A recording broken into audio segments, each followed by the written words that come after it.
So this video will continue where we left off with our notes in class. In class we were talking about if you opened up a switch box like you can see behind me there, or an outlet box, you'd find three different wires. We talked about the green wire, which is for ground, and all that that entails. Another wire you'd find in there is the white wire. The white wire is called the neutral wire. And the white wire carries the current from the appliance or the device, the light bulb, the stove, whatever it is, back to the power company. So neutral wire is from the appliance back to the power company. The current only flows in this wire when the light bulb or the appliance is on. So you could cut into this wire if the light bulb was off, and you wouldn't run any risk of getting electrocuted. That's the white wire. It looks just like this, and this is what we'll use in class. This is our white wire for our neutral wire when we wire up our sample or model home. The other wire that you'd find in there is another wire that could be any other color. So we talked about green is ground, white is neutral. The third wire would be any color except green or white. So I've got red, we've got black. If you go to Home Depot, you'd find, a dozen different colors that you could choose from. This last wire is called the hot wire. The hot wire carries the current from the power company to the appliance or the light bulb or whatever it is. This wire is hot, and so therefore it could be carrying current at any time. In fact, it's always on, so to speak. So this is the most dangerous wire out of those three. Now the reason for the different colors has nothing to do with the electrons. The electrons cannot see color, of course. So on the inside of this white, red, black, and green wire, it's all the same. It's copper right in the middle of it. The color on the outside is insulation, and the color is just to help electricians know what wires goes with which, so that we know when we open it up, we see green wire, we know that that's ground. Everybody agrees that ground is green. The hot wires come in different colors because you might have multiple circuits in your house. One for the stove, one for the light bulb, one for maybe several light bulbs in one room. When the electrician opens up the circuit box or the light switch box, the duplex box, he wants to know where this wire attaches to. So if he sees a pink wire on the switch and he sees another pink wire on the light bulb, he knows that those two probably go together. If he sees black going to the stove, then he knows that that goes with the stove. So the colors just help us keep them straight and make sure that they're up to code. Now, if you live outside of Cook County, you don't have this conduit. Remember we talked about conduit in class. Conduit is this piping here, and that acts as the ground in Cook County. In other counties nearby, we have Romex wiring. This is Romex wiring. It's really flat, and it actually has three wires inside. I've stripped that so you can see them here. You've got three different colors. We've got black, that's your hot wire. White is the neutral wire, and this middle one has no extra insulation on it. This is not, doesn't have any green on it, but this is your ground wire outside of Cook County. This is much easier to work with and much cheaper to wire a home with, but not as safe. And Cook County does not allow this, but they require conduit to be used when wiring. You can have different kinds of wires, different sizes. You can see all these different sizes that I have here. I've got the really thick one. This would be this is like a power line outside on your street kind of cable, and then the different wires that can go inside your house. In our circuits, we will use 14 gauge wire. This is 14 gauge wire.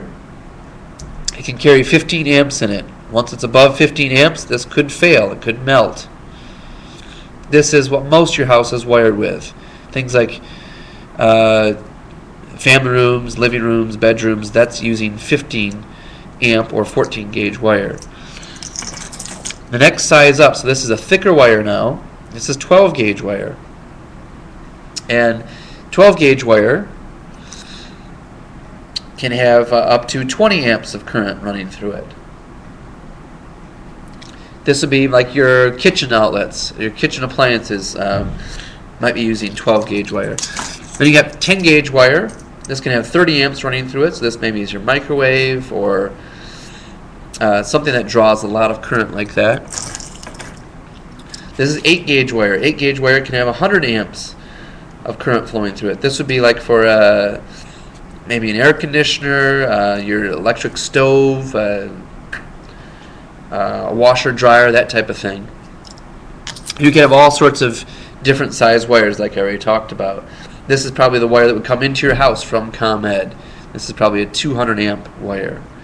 I hope you notice that with the gauge size, as the gauge size goes down, the thickness of the wire goes up. It's an indirect relationship in the way that it's named.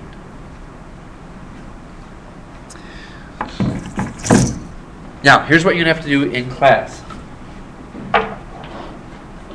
You're going to get this board like we talked about. This is your miniature house. And with your miniature house, you have to wire up a light bulb and a switch.